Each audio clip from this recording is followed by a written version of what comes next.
present-oriented story I'm going to share with you and your listeners right now. Well, it's the night before Halloween, right? That's right. Yeah. So go ahead. Okay, here we go. Additionally, what is an entity? Really, it's what people call a ghost. We don't use that word. We call it an entity. It's a more neutral term, and that's how we view it. But really, we're talking about ghosts, all the same. Here we go. Okay. So this was just 2 days ago in working with a client and her child and nightmares. And she said, before anything, I got to tell you, Nicole, my daughter is frightened. She sees this little girl in the house that looks like a zombie, that has on a dirty dress, messy hair. She wants to play with her. And my little girl is so terrified, who's 3.5, by the way, she will not sleep in her room. She will not go in her room, and she doesn't even want to go to sleep. So we're up all night now, and this is as of like the past 2 weeks. Mm-hmm. And so I immediately asked her the question. I said, have you done anything lately? Have you brought anything in the house? And that's all I said. What I was thinking was tarot cards, Ouija board, psychic, medium, etc. Mm-hmm. But I didn't say those things. I was thinking. And she says, oh my gosh.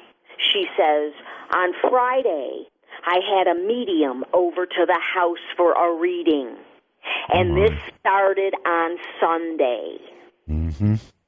Bingo, bingo, bingo.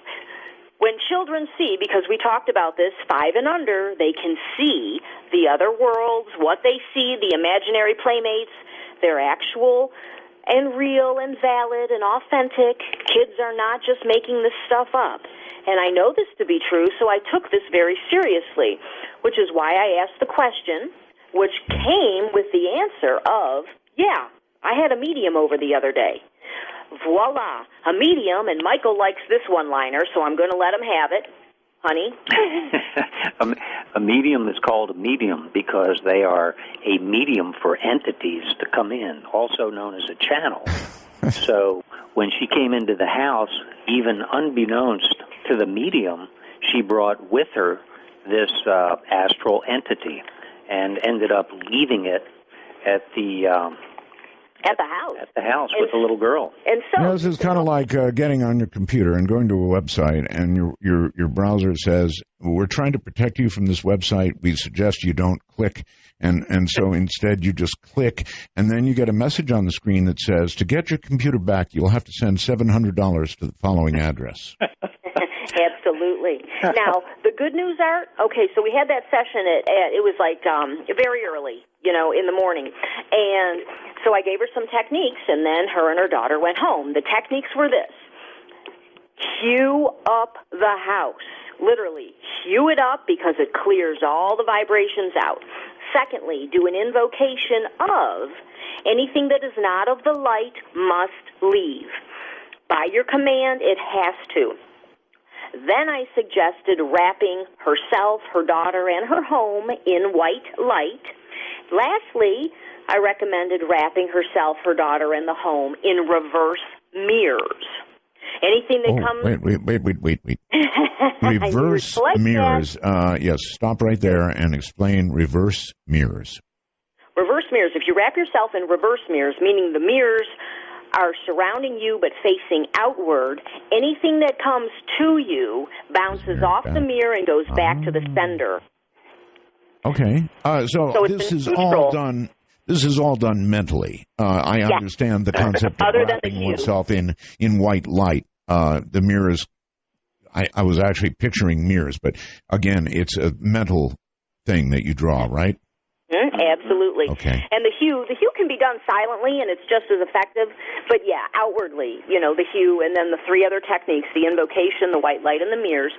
And so, I suggested those techniques, invited her to try them, to use them.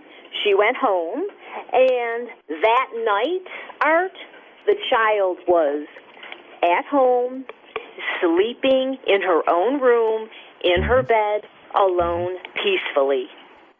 You know, once again, you two, some of what you're saying really has echoes of the craft. I'll be kind this time. We'll just say the craft. Yeah. But some of these protections, the mirrors, the white light, it all is, it's kind of part of the craft, right? Well, we just see it as tools of Holy Spirit, to be honest with you. That's what we call it. That's how we refer to it. If it happens to correlate, then I guess those witches are pretty up on some good tools. Oh, they are. They you know are. What I'm saying? I do. Yep. Listen, one of the witches I talk to is a warrior, a spiritual warrior, and so she knows, believe me, about these things and much more things that can be done to people that would curl your hair. So yes. Yeah. So you know what I said to the client? I said, if you got to do these things, really, you can be your own psychic. You can be your own medium. You don't need John Edwards. If you use the Trust Yourself system, dream signs and intuition, coupled with the hue, you can have all the answers you want. You can see your future, et cetera, et cetera. And, she has our books and stuff, and so that's all cool. So she's got the techniques. I said, but if you got to do it, I said, go to McDonald's. Keep it out of the house, Keep it out of the house. And I'm sorry. I really like a lot of what you've said, and it really actually makes sense to me. Even the mirrors, it absolutely makes sense. And frankly, it's part of witchcraft. In other words, being able to deflect or reflect back on somebody else. There's also a very, very big karmic issue here. If you intentionally try to harm somebody, I would bet you two would say, you know what, that kind of thing can boomerang on you, right? Mm-hmm. Exactly. It's going to bounce right back on you. In other words, you're going to get the retribution, but you're going to pay for it, which is called karma. So the craft uses the same things that we're talking about because they're probably more aware, they are, than most people out there. Mm-hmm. And there's offensive and defensive tools at the spiritual level. When we go inward to those other dimensions where we are in jeopardy, there are things we can use to protect ourselves, and some of them are neutral defensive tools like the reverse mirrors, wrapping ourselves in white light, and the hue. And we're protected at that point. I mean, you can take it a step further, the craft would say, and you can take not to go too far down this road because I don't want to put it out there, but you can create a causation ball. A causation ball you've seen in the movies where it's like a ball of light and they got it in their hand, and some of the movies like with Thor and those different mythological? Yeah, mythological. And they get a ball of white light and they let it build. And then wherever you focus is where it shoots out to. And it hits the person pretty hard, enough to knock them into their last life. Well, at that point we pay for that power. For that power that we've just used, but at the same time we've abused because we've done harm to somebody. Whereas if it bounces back to them, they've done it to themselves, and they're going to get hit just as hard as they sent it. So there's the demarcation. Just so you two know, I was married to a wonderful woman who was a practitioner of the craft. So I'm pretty familiar with a lot of what you're talking about. All right. I would like to bring up something just to get lighter for a second before we get back on the other side here. Some dreams, well, they're okay. I mean, some dreams are even great. I mean, sex, for example. There's worse things that you can wish upon a person in a dream than sex. I mean, nothing wrong with that. Maybe you're going to be tired, but you're going to have a smile on your face. So wake up with a smile on your face, right? That's right. It's dream sex. That's the best. Yeah, dream sex. So if you want to have a sex dream, I would presume that you can bring that on as well beforehand, yes? Yes, you can. You can program it. Meaning you could program the intent of your your affections, and there she would be in your dream. Is that true?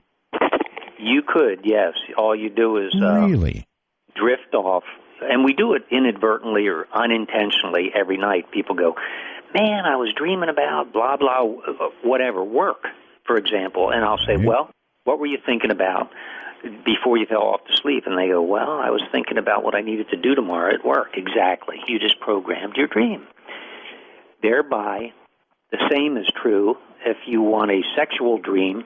You can visualize before you fall asleep. You can visualize whatever fantasy you have for whatever particular person, and at some point you're going to pick up that thread as you fall asleep and go there, and that's what you bring back with you. But I would recommend consent.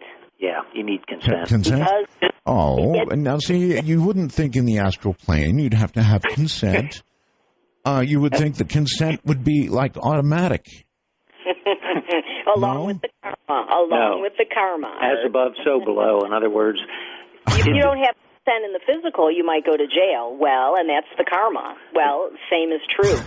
In the astral, yeah, you go to astral police, put you in astral jail. It's not a nice place, all right? I wrote this down when you mentioned it earlier about the medium. I was sent this horrible doll. I mean, this doll, there was no... It came in a package back when I did the other show. And I opened the package, and inside there was this horrible... That's the only way to describe it. It was a horror. A doll, an old, raggedy, but horrible doll. And there were also some other smelly little things and other things in the box. Man, I'll tell you what. I looked at that and I said, it's out of here. And it was out of here. I mean, into the dumpster and dumpster out to the street. Don't want it anywhere near. I just had a feeling that I had received something really, really, really evil. Any comments? I think you're on the money with that one. Yeah. Just the vibration. See, intuitively, we call it reading the fabric, and it's picking up on the vibration of a person, of an object, such as the doll, and intuitively, you knew immediately. You read the vibrations on that one and got it out of your sphere, out of your state of consciousness immediately. And trust me when I say there was nothing I had to read. It was like a giant neon sign flashing on and off. Evil, evil, right. Evil. That's how strong it was. Yeah. Ooh. I don't know. Who sent you that? Was that an anonymous? There was no return address, and So yeah, it was. That was some bad karma on that person. Bad. Mm-hmm. Yeah. All right, let's move on now. You've actually got something you want to talk about called astral or psychic criminals. How do they take advantage of us in our dreams, and can we call But I heard you mention them earlier, the astral police. Now, first of all, there are astral or psychic criminals, yes?